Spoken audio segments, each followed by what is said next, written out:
Graça e paz, queridos, que honra poder fazer parte desse momento tão especial na Igreja Batista em Jardim Colonial. Para nós é uma honra estar junto com vocês aí nesse momento, aniversário dessa igreja tão linda. Quero agradecer ao pastor Maurício pela confiança e pela honra. Alguns de vocês aí já nos conhecem, a grande maioria ainda não. Meu nome é Marco, aqui da igreja Comunidade Cristã Novo Nascimento em Hortolândia. Essa igreja ela foi fundada em 2005, dentro de uma casa de recuperação. Os alunos da casa de recuperação, mais 6 membros, em 2010, nós começamos a nossa transição para o modelo celular e hoje nós estamos aqui com centenas de pessoas adorando e bendizendo ao nome do Senhor. Deus possa nos abençoar e trazer uma palavra riquíssima ao nosso coração. Gostaria muito que você pegasse a sua Bíblia nesse momento e abrisse ela no livro de Êxodo. É evidente, né, que mesmo em casa nós estamos prestando um culto ao Senhor, né? E prestando culto ao Senhor e não assistindo a um culto. Então é essencial que nós estejamos com a Bíblia pertinho aí. Abra a sua Bíblia no livro de Êxodo. O tema da nossa mensagem hoje é Vivendo por um Propósito. Esse é o tema da nossa mensagem. Êxodo capítulo número 3, nós vamos ver Deus falando com Moisés através de uma sarça, e Deus fala assim para Moisés, e aquela sarça ardendo ali, e Deus através daquela sarça fala para Moisés: eu sou o Deus de seu pai, o Deus de Abraão, o Deus de Isaque, o Deus de Jacó.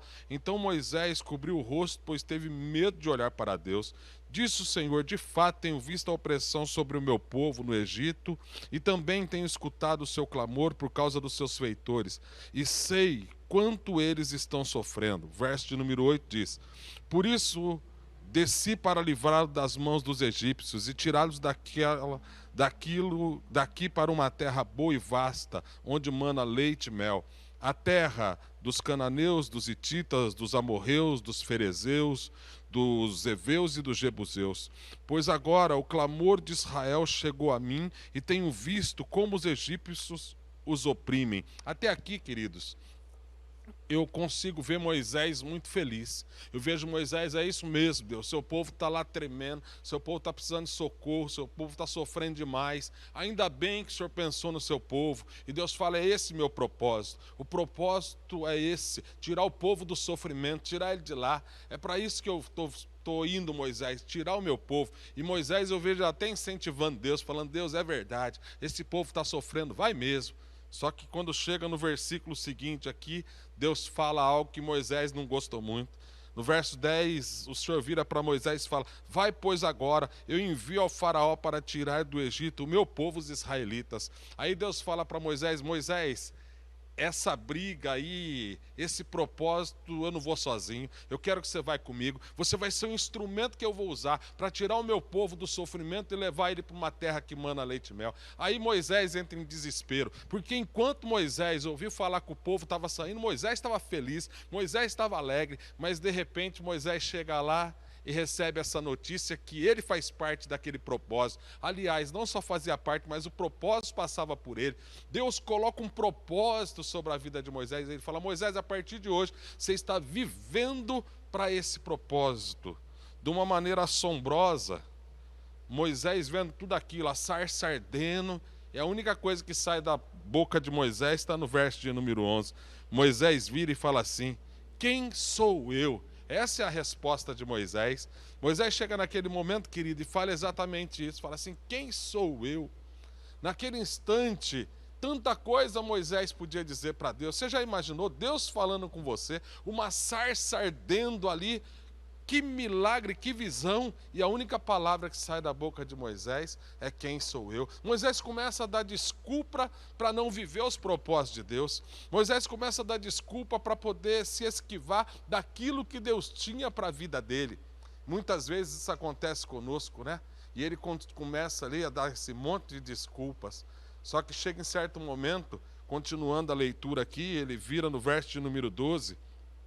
Afirmou Deus: eu estarei com você. Esta é a prova que sou eu que estou enviando você. Quando você tirar o povo do Egito, vocês prestarão culto a Deus nesse monte. O verso 13, Moisés perguntou: quando eu chegar, Moisés dando as desculpas dele aqui, quando eu chegar diante dos israelitas e lhe disser o que o Deus dos seus antepassados me enviou a vocês, e eles perguntarão qual é o nome, o que eu vou dizer para eles, Deus? Nem o seu nome eu sei. E aí Deus se revela naquele momento para Moisés. Ele fala: Moisés, eu tenho uma revelação para você aqui. Eu sou o que sou. Ele fala para Moisés: vai até o povo e você diz aos israelitas: o eu sou me enviou. É como se Deus estivesse chegando naquele momento falando para Moisés: Moisés, não estou muito interessado em quem você é, não. Para cumprir esse propósito que eu tenho para a sua vida, eu não quero saber das suas habilidades nem quem você é. O que importa é quem eu sou através da sua vida. Quem eu sou através de você é o que mais importa. Naquele exato momento, Deus se revela como o grande eu sou na vida de Moisés, que o propósito da vida de Moisés passa a ser direcionado por Deus. Sabe, queridos, e eu fiquei muito feliz quando eu fiquei sabendo que o tema desse ano da igreja de vocês era Eu Sou. Quando eu fiquei sabendo desse tema, o meu coração se alegrou, porque eu vejo que junto com o Eu Sou, Deus manda duas coisas. A primeira delas, Ele manda um propósito, mas junto com o propósito Ele empodera. Porque se nós continuarmos lendo aqui, não vai dar para a gente ler tudo, mas nós vamos ver que Deus ele chega e empodera Moisés. Ele fala: Moisés, essa é a razão de você existir a partir de agora. Porque quando nós falamos exatamente aqui de vivendo um propósito, isso passa a ser o centro da nossa vida. E quando o Senhor fala para Moisés: Moisés, você vive por um propósito a partir de agora. Moisés, a partir de então, ele tem uma certeza que aquilo passa a ser o propósito principal para a vida dele. E esse propósito, a partir de então, Deus fala: primeira coisa que eu vou fazer é empoderar você. Se nós continuarmos a leitura, nós vamos ver Deus empoderando, derramando poder. Moisés vai lá, abre o mar vermelho, manda as pragas cheio de poder. Isso trouxe uma alegria muito grande no meu coração, porque eu não tenho dúvida nenhuma, queridos, que esse vai ser o agir de Deus na vida desta igreja esse ano. Quando Deus resolveu, porque foi Ele que escolheu esse tema, Deus escolheu esse tema para esse ano de vocês, Deus está se revelando como eu sou, porque Ele vai empoderar esta igreja, Deus vai derramar poder sobre esta igreja. Até o final desse ano, quando Deus se revela como eu sou, é porque Ele quer derramar um poder do alto céu, como fez na vida de Moisés. Só que nós temos que ter um cuidado muito grande, porque Ele fala para Moisés: Moisés, deixa eu te explicar algo. Quando eu estou derramando esse poder sobre a tua vida, não é para cumprir os seus propósitos, mas é para que você cumpra o meu propósito. Então nós chegamos numa encruzilhada agora, porque a Igreja Batista em Jardim Colonial, Deus está se revelando para vocês como eu sou. Deus vai derramar poder sobre a vida de vocês, vai empoderar vocês, vai dar poder do alto céus, mas para que os propósitos de Deus se cumpram através dessa igreja e através da vida de vocês, e não ao contrário. Não vai ser ao contrário. Deus não vai derramar poder para cumprir os seus propósitos, mas sim o deles através de vocês. Então nós chegamos aqui, nós temos que descobrir algo agora, e não só descobrir, mas viver através daquilo que nós vamos descobrir. Qual é o propósito de Deus para essa igreja? Qual é o propósito de Deus para você? E a partir de agora nós temos que viver diante desse propósito. Para nós sabermos qual é o propósito de Deus para alguém ou para qualquer coisa, nós temos que procurar aquele que criou. Por exemplo, vamos voltar ao ano de 1800 aí, e eu gostaria que você fosse até a bancada de Thomas Edison. Se nós chegássemos até a bancada de Thomas Edison lá para o ano de 1800 e os quebrados, chegássemos e perguntássemos para ele: o que é isso que você está criando? Ele ia falar: isso é uma lâmpada. E a pergunta nossa para ele é: para que serve isso? Porque nós não saberíamos nem para que era a lâmpada. Nós íamos virar e falar: para que serve esse trem aí? Ele ia virar: a lâmpada, ela vai através da eletricidade iluminar, clarear um local. É para isso que serve. Nós não saberíamos nem o que era a lâmpada, porque ela não tinha sido construída ainda. Agora eu gostaria que você fosse comigo na bancada de Deus, lá no Éden. Gostaria que você chegasse na bancada de Deus, e Deus com um monte de barro na mão, fazendo alguma coisa ali, nós perguntássemos para Deus: o que é isso que o Senhor está fazendo? Ele ia virar para nós e falar: é o homem. E nós iríamos perguntar para Deus: com qual propósito o Senhor está criando o homem? Ele ia virar para nós e falar: para um propósito. E esse propósito é revelado lá em Gênesis, no capítulo número 1, no verso de número 27, onde ele diz: estou fazendo o homem à minha imagem, conforme a minha semelhança, para que ele multiplique, encha a terra e domine sobre ela. Pronto. Era isso que ele ia falar. Do mesmo jeito que Thomas Edison falou, propósito da lâmpada. Estou criando algo chamado lâmpada, onde vai trazer luminosidade, onde vai clarear, onde vai iluminar. Deus também fala, eu estou criando o homem para um propósito. O propósito é que ele seja a minha imagem e encha a terra da minha imagem. Deixa eu melhorar isso. Para nós hoje, Deus ia chegar e ia virar e falar assim: eu estou criando o homem, estou criando um Jesusinho, esse Jesusinho vai encher a terra de diversos Jesusinhos e a terra vai se encher de Jesusinhos. Você já imaginou que plano fantástico era o plano de Deus lá no começo? Você já imaginou o seu mecânico um Jesusinho? Você já parou para pensar nisso, querido? O prefeito da sua cidade, o vereador da sua cidade, um Jesusinho. Você já imaginou o eletricista, um Jesusinho? O gerente do banco, um Jesusinho? Que fantástico seria hoje no planeta Terra, 8 bilhões de habitantes, tudo um Jesusinho. É evidente, gente, que seria espetacular isso. Mas só que esses planos de Deus, eles não morreram, eles não acabaram. Se nós mergulharmos na Bíblia, nós vamos ver que lá em Romanos, no capítulo número 8, no verso de número 29, ele diz que aquele que ele predestinou também chamou para serem conforme a imagem do seu Filho Jesus, para que ele seja o primogênito entre muitos irmãos. Olha o que Deus ele continua falando. Ele diz o seguinte, que os planos dele não mudou, os planos deles continuam o mesmo. Deus continua com o seu plano na onde ele ainda quer que Jesus venha a nascer. Aqui ele fala, do propósito eterno de Deus, uma grande família que tem um padrão, Jesus. É isso que ele quer. Essa é a função de todo ser humano ainda, ser gerado um Jesusinho na vida dele e ele gerar centenas, dezenas de Jesusinho. Se alguém perguntar para a Igreja Batista aí em Jardim Colonial, qual é o propósito, a razão de vocês existirem, o motivo de você existir? A resposta tem que ser essa: o motivo de eu existir é que através da minha vida tem que gerar um Jesusinho aqui dentro de mim. Eu tenho que ser um Jesusinho. Na onde eu for, as pessoas têm que olhar para mim e falar: aquele cara é um Jesusinho. As pessoas têm que olhar para a minha vida e falar: esse daqui é um Jesusinho. Eu tenho que ser um Jesusinho na onde eu for. Mas não somente isso. Eu tenho que gerar outros Jesusinhos. É isso. Sabe, queridos? Até Gênesis capítulo número 3, isso era algo tão normal. Porque até Gênesis capítulo número 3, Adão, ele ia gerando Jesusinhos. Só que com a entrada do pecado, isso já não pode mais acontecer. Isso entra num processo. E aí esse processo de transformar o homem pecador e chegar nesse homem pecador e ele ser transformado num Jesusinho na imagem de Deus, Jesus chama esse processo de discipulado. O que é discipulado, então? Discipulado é você pegar um pecador e levar ele até a imagem de Cristo. Mas aí não é só discipulado. O discipulado completo é, essa pessoa tem que entender que ela tem que gerar outro Jesusinho. Aqui na comunidade cristã Novo Nascimento, em Hortolândia, nós deciframos isso em 4 fases. O que é discipulado?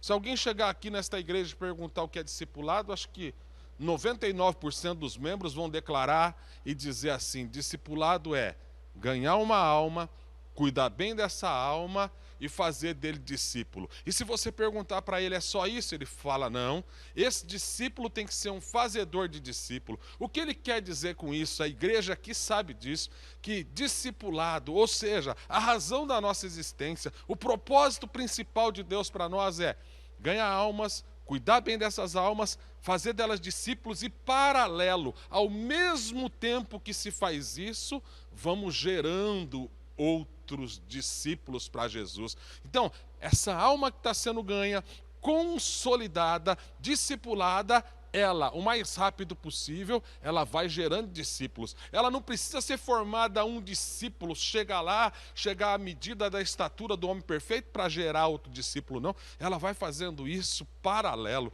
Por que eu estou dizendo isso para você? Porque essa é a razão da nossa existência. Só assim que nós vamos conseguir cumprir os propósitos de Deus para a nossa vida e aquilo que Deus tem para nós. Isso tem um nome: discipulado. Sabe, gente, o discipulado não foi algo criado por Jesus. O discipulado nós vemos ele em todo o Velho Testamento. No Velho Testamento nós já conseguimos ver reflexo de discipulado, apesar de ser uma sombra em si, mas era o reflexo já. Por exemplo, Moisés e Josué. Você já imaginou? Nós acabamos de ler. Deus fala para Moisés: Moisés, vai lá, tira o povo. Deus tem um trabalho tão grande para convencer Moisés. Moisés fala: tá bom, Senhor, eu aceito o meu chamado. Eu aceito viver esse propósito que o Senhor tem para a minha vida. E ele vai lá e tira o povo. Só que você sabe que a missão ia acabar pela metade. Você já imaginou se Moisés tivesse investido naquela igreja gigantesca, uma igreja de quase 3 milhões de pessoas, e não tivesse formado ninguém? Ainda bem que Jetro foi um dia visitar Moisés e falou: Moisés, está tudo errado. Você está gastando teu tempo com o povo, não. Separa líderes e treina esses líderes. E ele foi, separou líderes e treinou os líderes, entre eles Josué.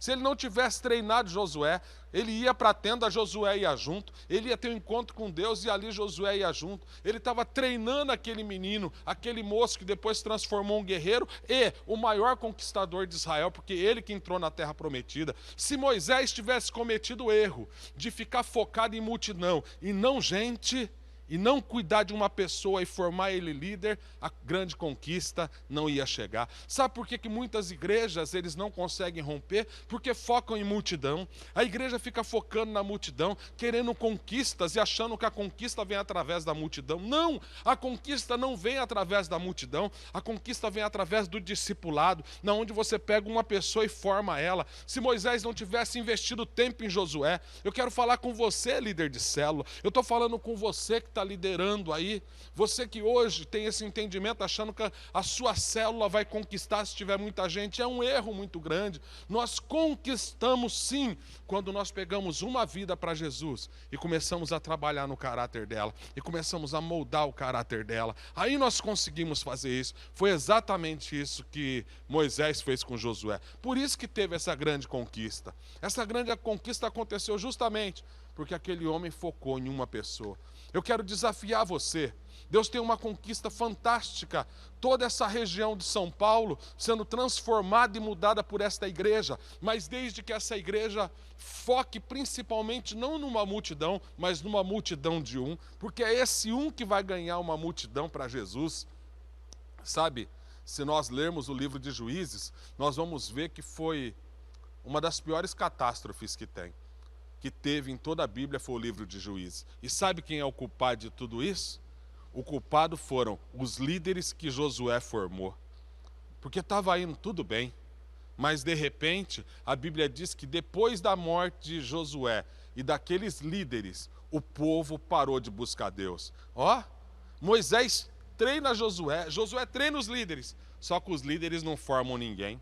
Os líderes não criam um discípulo. E de repente acontece o quê? Lá vai o povo para baixo, um sofrimento danado no livro de Juízes. O livro de Juízes é uma tristeza atrás da outra. Por qual motivo? Porque não tinha discipulado, porque não tinha vidas sendo formadas ali. Dá uma olhadinha, de repente levanta um homem fantástico, Otiniel, Eude, Jefté, Sansão, e eles morriam, acabava o reinado.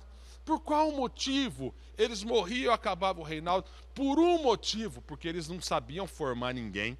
Eles não entenderam que a conquista, o propósito de Deus, de formar Jesusinho sobre a face da terra, é um trabalho de cuidado, de você gerar aquela pessoa e cuidar daquela pessoa. Nós continuarmos olhando toda a Bíblia aqui, nós vamos ver que Samuel sofreu tanto. Samuel sofreu porque ele entendia que ele tinha que formar pessoas. Porque ele sofreu na mão de Eli. Eli não soube formar ele. E os filhos de Eli, pior ainda. Aí Samuel começa a ser juiz. E Samuel investe nos 2 filhos. Samuel tinha tudo para parar com o discipulado. Samuel fala, não, essa daí não é a razão da minha existência, ficar formando gente, não. Eu vou parar com tudo isso. Porque ele investiu nos 2 filhos, sabe o que aconteceu? 2 filhos pecadores. Passou 40 anos investindo em Saul, e sabe o que acontece? Uma decepção danada. Eu louvo a Deus porque aquele homem não desistiu, porque logo em seguida surgiu na vida dele ali Davi, e nós já conhecemos toda a história de Davi. E nós, muitas vezes, deixamos de gerar vidas para Jesus, porque tivemos decepções com algum, Davi nos esperando, e nós não continuamos esse processo que deve ser a razão da nossa existência, na onde nós vamos gerar pessoas à semelhança de Jesus, como Samuel fez com Davi. Samuel, ele entendeu tanto isso, que ele cria uma escola de profetas. Ele cria uma escola de profetas e a partir daquele momento, então, Samuel, ele tem esse entendimento, que ele tem que gerar profetas, que ele tem que gerar discípulos. E é isso que uma igreja em célula como a nossa, nós fazemos. Nós geramos discípulos porque entendemos que esse é o propósito de Deus. A única maneira e o principal propósito de Deus para nós, de nós gerarmos e enchermos a terra de Jesusinhos. É evidente, queridos, que no Novo Testamento também já tinha essa filosofia entre si, né, de gerar discípulos. Tanto é que João Batista tinha discípulos. João Batista estava conversando com os discípulos dele, a Bíblia diz e diz, aí, ó, esse que está vindo aí é o Cordeiro de Deus que tira o pecado do mundo, é ele que está chegando aí. Ele estava falando com os discípulos, porque eles já sabiam que a única maneira de dar continuidade era essa forma. Se nós continuarmos uma leitura minuciosa dos evangelhos, nós vamos ver que 33,333% do tempo o Senhor gastou com multidão. Vem aqui que eu vou curar, vou libertar. E Jesus ia lá, curava, libertava, orava. 33,3% do tempo. Mas se você mergulhar mesmo na Bíblia, você vai ver que 66,6% do tempo de Jesus foi com os 12. Por que Jesus fazia isso? Porque Jesus sabia que a razão da existência dele, o motivo, o propósito dele, por isso que o tema dessa mensagem hoje é viver para um propósito. O único jeito de encher a terra de Jesusinho era se ele formasse 12 Jesusinhos. Jesus sabia que ele tinha 3 anos para formar 12 Jesusinhos que iam multiplicar e iam replicar isso. Esse processo, como eu falei para você, Jesus chama ele de discipulado, esse processo de formar Jesusinhos e multiplicação de Jesusinhos. É exatamente isso que Jesus faz com os 12. Fica 3 anos, 33% do tempo dele. Vem aqui que eu vou te curar. 66% do tempo não. Eu quero pegar esses 12, formar 12 Jesusinhos neles. E eles vão espalhar e encher a terra de Jesusinhos. Hoje se calcula que tem 2,5 bilhões de Jesusinhos, que começou com os 12. E hoje nós estamos aqui. O nosso trabalho principal como igreja, você aí, nesta região de São Paulo, essa igreja batista abençoada aí no Jardim Colonial. A função principal de vocês é encher São Paulo, começando de toda essa região de Jesusinhos. E isso você faz como? Através do discipulado. Do mesmo jeito que Jesus fez com aqueles 12, inundou o mundo, está inundando. Agora é a nossa vez de continuar esse processo. Tem um texto que eu queria que você lesse comigo na sua Bíblia. Gostaria que você abrisse a sua Bíblia lá em João. João capítulo número 17, verso 4. Esse texto me chama muita atenção. Gostaria que você entendesse a importância que tem João do 13 ao 17. É quinta-feira à noite, é o último discipulado de Jesus, o último treinamento de Jesus com os seus 12. Ele chama os discípulos ali e começa a falar com eles. E quando chega no capítulo, ele ensina eles a lavar o pé, que eles têm que servir, serve a ceia, fala sobre o Espírito Santo. Tudo isso Jesus faz na quinta-feira à noite. Naquela quinta-feira à noite, quando ele acaba o discipulado, ele tira um tempo de intercessão. E naquele tempo de intercessão, uma das intercessões dele é todo João 17, a intercessão dele. E ele vira para o Pai e diz assim: eu te glorifiquei na terra, completando a obra que me destes para fazer. Uau! Jesus vira para ele e fala: Pai, eu já te glorifiquei e já acabei a obra que o Senhor me deu para fazer. Qualquer um que conhece a Bíblia vai falar: que Jesus fez uma heresia aí. Porque a obra não ia ser só completa na sexta-feira, que era quinta. Se fosse sexta-feira, 3 horas da tarde, ele abriu o braço lá e disse, está consumado, aí nós íamos entender que ele completou a obra da salvação. Só que ele fala, antes, na quinta-feira, que ele completou a obra. Sabe o que ele está falando? Pai, a obra principal que eu vim fazer, é lógico que a continuidade da salvação, sem isso não ia ter o que fazer, né? Não ia ter continuidade, mas a principal obra que eu vim aqui, Pai, foi poder formar 12 homens, colocar o meu caráter, imprimir o caráter na vida deles. Eu esculpi o meu caráter na vida deles, e foi isso que Jesus fez. Jesus foi 3 anos pegando aqueles 12 homens, como se fosse ali um escultor, pegando a sua marreta e pegando a sua ferramenta e moldando o caráter daqueles homens. Foram esses 3 anos que formaram aqueles 12 homens, e esses 12 homens se tornaram um Jesusinho e foram replicando pela face da terra. Essa é a nossa função hoje, deixar Jesus ser formado em nós e nós formarmos Jesusinho. Essa é a razão da nossa existência e dessa igreja batista abençoada que Deus colocou aí em São Paulo. Queridos, e não somente isso, depois da ressurreição dele, Jesus ele chama eles e fala, você sabe o que eu fiz com a vida de vocês esses 3 anos? Eu tenho uma função para deixar para vocês.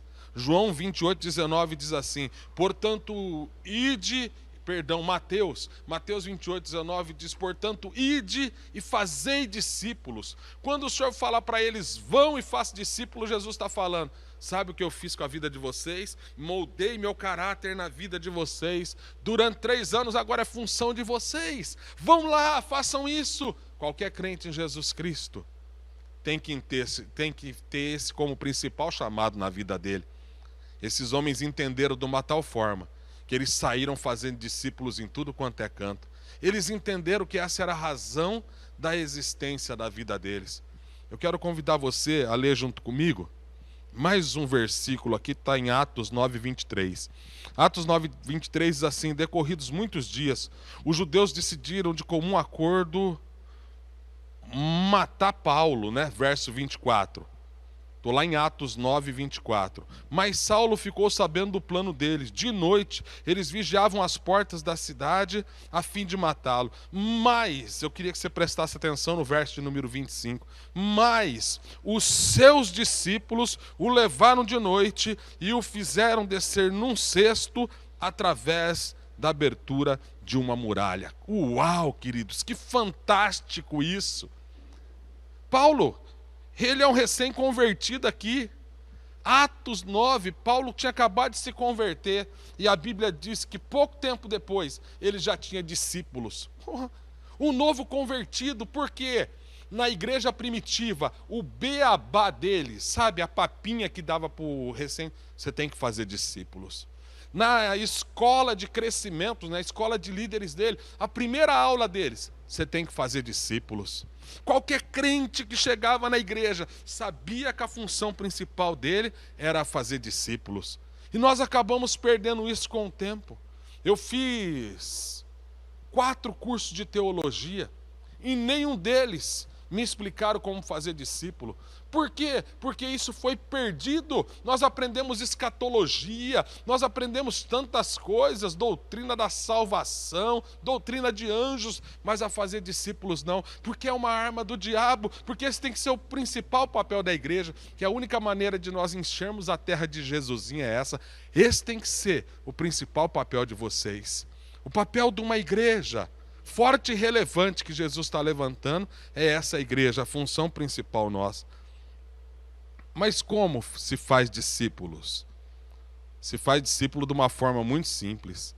Estou vendo muita gente se complicando na hora de fazer discípulo, porque quer colocar um monte de coisa. Discípulo faz assim, assim, assim. Não, discípulo se faz de um jeito muito fácil. Deixa eu te dar um exemplo prático de como se faz discípulos. Abre a tua Bíblia lá em Atos, capítulo de número 18, por favor. Nós estamos em Atos 9, eu gostaria que você fosse lá em Atos 18. Eu vou resumir no que está escrito aí, depois você acompanha na tua Bíblia aí. Atos capítulo de número 18. acontece algo mais ou menos assim. Paulo, ele vem de Atenas, e assim que Paulo ele chega de Atenas, ele consegue naquele momento em Atenas, ele desce para Corinto. E chega em Corinto, eu queria que você entendesse tudo isso que está acontecendo ali. Paulo sai para procurar emprego, porque ele precisava se alimentar. E ele começa na cidade, ei, bater na porta, fala, viu, você tem emprego para mim aí? Pode ser servente pedreiro, qualquer emprego aí você tem? Não, nós não tem emprego não. Aí acho que chegou alguém para Paulo e falou assim, Paulo, qual é a sua profissão? Ele falou, eu costuro tenda. Ele falou, rapaz, tem um casal de judeu que acabou de vir corrido de Cláudio, que mandou todos os judeus saírem de Roma, e eles apareceram aqui em Corinto. Parece que esse homem na casa dele faz tenda. E Paulo sai batendo, viu? Fiquei sabendo que tem um tal de Áquila que faz tenda. Ele mora aqui? Não, não mora aqui não. Mora lá. E ele bate na porta de Áquila e fala, vocês costuram tenda? Você tem um emprego para mim? Deixa eu te explicar como é que se faz Jesusinho, é isso que eu quero te explicar. Como é que forma, quando eu falo em fazer discípulo, eu estou falando em gerar Jesusinhos e multiplicar eles sobre a terra. Quando Paulo ele chega lá e fala para Áquila, você não precisa de um empregado aqui não, para costurar a tenda? Paulo não estava ali só atrás do emprego, gente. Paulo estava ali intencionalmente para formar um discípulo. É assim que se forma discípulos. Nós procuramos uma maneira intencional de formar discípulo. Aí Paulo bate lá na casa e ele encontra Áquila casada com Priscila. E Áquila casado com Priscila. E ele chega para Áquila e começa a costurar a tenda. Lá está Paulo costurando tenda e tal. E Paulo chega para aqueles judeus que ainda não conhecem o Senhor e fala para eles, viu, deixa eu apresentar Jesus para vocês. E Paulo começa a fazer o quê? A ganhar aqueles judeus. Ele começa com Priscila e Áquila a ganhar eles. Eu queria que você entendesse esse processo. Sábado, Áquila e Priscila, por ser judeus, iam até a sinagoga. E Paulo ia junto. Isso tudo está escrito lá em Atos 18. Chegou lá, um novo convertido, um visitante ali, deram a palavra para Paulo. Paulo chegou e ministrou Jesus neles. Aí no outro dia todo mundo queria ver Paulo de novo. De repente, Paulo, ele começa a criar uns atritos dentro da sinagoga. E Paulo resolve abrir uma célula. E na onde Paulo abre a célula? Vizinho, gente, colado com a sinagoga, na casa de Tício o Justo. E ali ele começa a levar Priscila e Áquila. E se tornam colíderes na célula dele. Você está entendendo? Paulo foi morar na casa deles, trabalhar com eles e começou a ministrar sobre Jesus. De repente, Paulo começou a fortalecer eles na fé, levando ele para as celas. Olha para mim um minutinho. Você já imaginou Paulo costurando tenda e falando de Jesus para Áquila, falando de Jesus para Priscila, Priscila levando água para eles, eles pegando ali a água, tomando ela, e Paulo ministrando? Paulo estava consolidando no trabalho dele.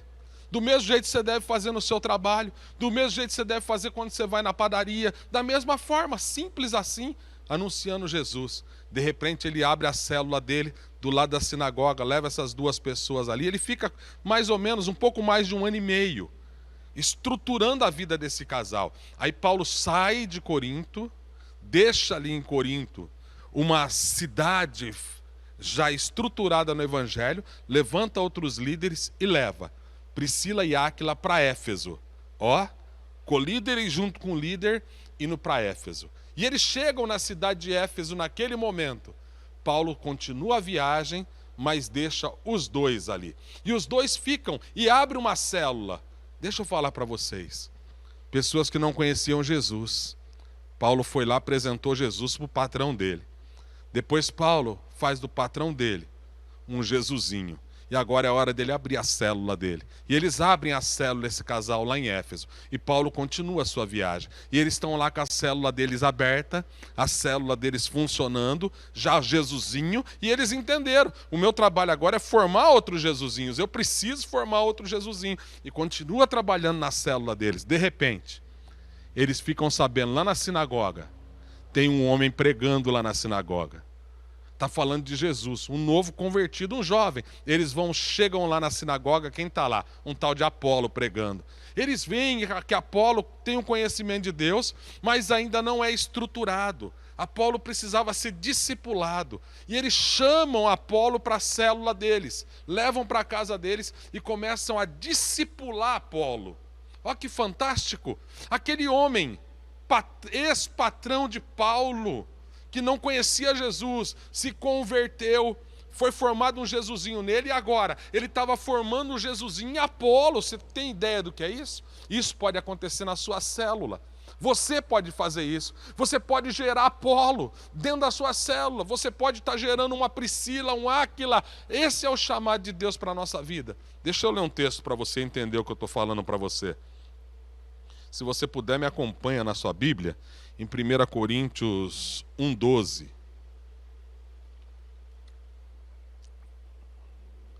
Com isso quero dizer que cada um de vocês afirma: eu sou de Paulo, eu sou de Apolo, eu de Pedro e eu de Cristo. Ó, na célula de Priscila e Áquila, eles conseguiram formar alguém que a igreja de Corinto colocava no mesmo patamar de Paulo, de Pedro e de Apolo. Que fantástico, queridos. Que maravilhoso. Deixa eu voltar atrás um pouquinho, e aí a gente já vai encerrar. Priscila e Áquila não conheciam o Senhor. Paulo foi lá e começou a costurar a tenda com eles. Começou a ministrar para aquele casal que era patrão dele na época. Converteu eles.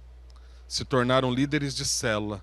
E agora eles já estavam fazendo o trabalho deles agora, já tinham formado Apolo. Eu quero ler o último texto e aqui a gente encerra. Queria que você fosse comigo em Romanos, capítulo de número 16.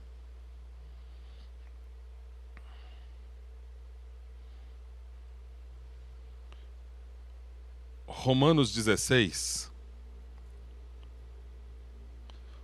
o verso de número 1, diz assim: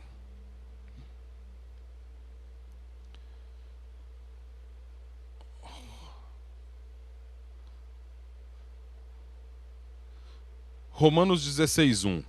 Recomendo-lhes nossa irmã Febe, serva da igreja em Secreia.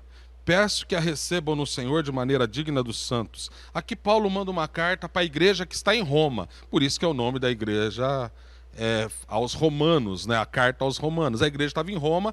Paulo manda essa carta para eles e fala: ó, quem está levando essa carta e já recebe ela na igreja, porque está mudando para Roma, é essa irmã chamada Febe. E aí ele manda saudações para as pessoas, para os crentes daquela cidade. Verso de número 3 diz assim: saúdem Priscila e Áquila, meus colaboradores em Cristo Jesus. Uau! Arriscaram a vida por mim, sou grato a eles, não apenas eu, mas todas as igrejas do gentio. Ele fala: sabe aquele casal que não conhecia Jesus, que eu fui morar na casa deles, ganhei eles, fiz eles líderes de célula de excelências líderes de célula de excelência através do Espírito Santo de Deus? Hoje esses homens, todos os gentios hoje precisam agradecer eles, porque na onde eles passaram, eles levaram a célula deles e mudaram a história da cidade da onde eles passaram. E Paulo continua dizendo aqui, eu queria que você prestasse muita atenção no verso de número 5. Saúdem também a igreja que se reúne na casa deles. Uau! Olha o que esses homens fizeram. Foram formados em Corinto como colíder de célula. Foram para Éfeso e abriram a sua célula. Ganharam muitas pessoas ali em Éfeso. Só que depois, formam até Apolo ali. Eles voltam depois para Roma. Deixa eu explicar algo para você. No meio de uma perseguição, os crentes sendo jogados na arena, onde o fogo pegava para os crentes, o lugar da maior perseguição em Roma, Áquila e Priscila voltam para Roma. agora convertidos em Jesus, falam: eu vou salvar minha cidade, eu vou voltar para lá. E montam uma célula na barba de César, pronto para morrer. Foram lá dispostos até morrer. Para quê? Porque eles queriam viver um propósito. Deixa eu falar por você para nós encerrarmos. Esse casal que conheceu Jesus, estavam dispostos até a dar a vida deles, como Paulo acabou de escrever aqui. Arriscaram a vida por mim, e não só por mim, pelos gentios. Esses homens voltaram para Roma, dispostos a morrer, para viver o propósito que Deus tinha para ele. E qual era o propósito ali em Roma? Gerar um Jesusinho, já que eles já eram gerados. E que aqueles Jesusinhos gerassem outros Jesusinhos. E Roma se enchesse de Jesusinhos. E esse é o trabalho seu hoje. Toda essa região de São Paulo aí. Essa região de São Paulo é o trabalho da Igreja Batista em Jardim Colonial. Formar você como Jesusinho. E através de você, através da sua célula, encher toda essa região de Jesusinhos. Que fantástico, porque foi exatamente isso que eles fizeram lá em Roma. É lógico, gente, eu quero orar e a gente encerrar. Se você ler depois aqui, você vai ver Paulo dizendo, verso 6, saúdem Maria, que trabalhou arduamente por vocês. Ele começa a falar, não era só Priscila e Áquila, era toda uma igreja, não era um pastor, não era um líder de célula, mas era uma igreja apaixonada por isso. Ao ponto dele dizer no verso 7, Adrônico e Junias, meus parentes, eles estiveram presos comigo, são notáveis entre os apóstolos e estavam em Cristo antes de mim. Paulo começa a fazer uma lista em Romanos de pessoas que estavam dispostas a morrer para fazer discípulos. Pessoas que estavam dispostas a gerarem Jesusinhos e encher todo mundo de Jesusinhos. Os crentes do primeiro século, a razão da vida deles, eles viviam por um propósito. Propósito de ganhar almas, cuidar bem daquelas almas, fazer deles um discípulos. E essas pessoas, paralelamente, formarem outros discípulos. Eu queria orar por você nesse momento. Porque eu creio que da mesma maneira que Deus se revela para Moisés como eu sou, Deus resolveu se revelar para esta igreja esse ano como eu sou. E a revelação de Deus para essa igreja como eu sou, Ele quer derramar poder sobre vocês. Não tenho dúvida que Deus vai derramar poder sobre a vida de vocês esse ano. Só que esse poder não é para cumprir o seu propósito. Esse poder é para cumprir o propósito de Deus na sua vida. E esse propósito é que vocês ganhem muitas almas para Jesus. E essas almas entendam que eles têm que ganhar muitas outras almas para Jesus. O nome disso é discipulado. Esse é o nome de formar Jesusinhos e encher Jesusinhos sobre toda a terra. Pai, eu quero nesse momento orar por esta igreja. Eu oro por esta igreja nesse instante e te peço em nome de Jesus, que eles venham ter esse entendimento, Senhor. Que o Senhor, esse ano, resolveu se revelar a eles como eu sou. E a revelação do eu sou, ela vem acompanhada de um empoderamento. Da mesma maneira que o Senhor colocou aquele cajado nas mãos de Moisés e falou para ele, Moisés, a partir de agora, tu serás a minha boca, tu serás os meus braços. Assim eu declaro sobre esta igreja em nome de Jesus.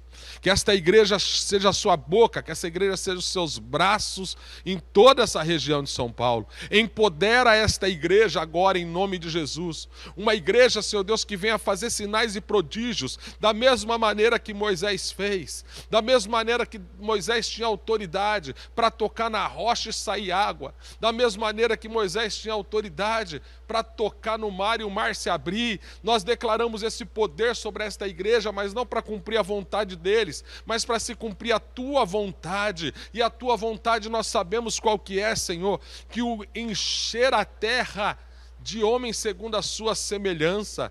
Nós te pedimos em nome de Jesus, que esta igreja venha entender o propósito, mas só não entender o propósito, viver o seu propósito, que eles possam encher toda essa região de São Paulo, E quem sabe, se for do teu propósito, encher essa que é uma das maiores cidades do mundo, de Jesusinhos, que multipliquem outros Jesusinhos. Se aqueles 12 homens puderam fazer isso, encher a terra hoje, quase 2,5 bilhões de pessoas que se declaram cristãos, por que que essa igreja não pode, Senhor Deus, que tem mais, muito mais de 12 pessoas, transformar essa cidade de São Paulo? Eu te peço em nome de Jesus Cristo, Senhor, cumpra o teu propósito, derrama o teu poder sobre esta igreja e capacita eles para essa grande e maravilhosa colheita que é o seu propósito principal das nossas vidas.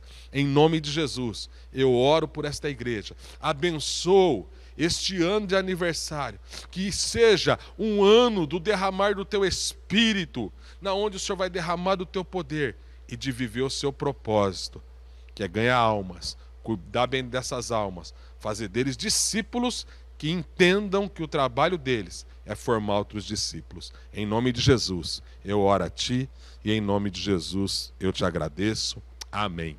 Queridos, muito obrigado pelo carinho, muito obrigado por ser servos de Jesus como vocês são. Um grande abraço, um beijo no coração de todos vocês.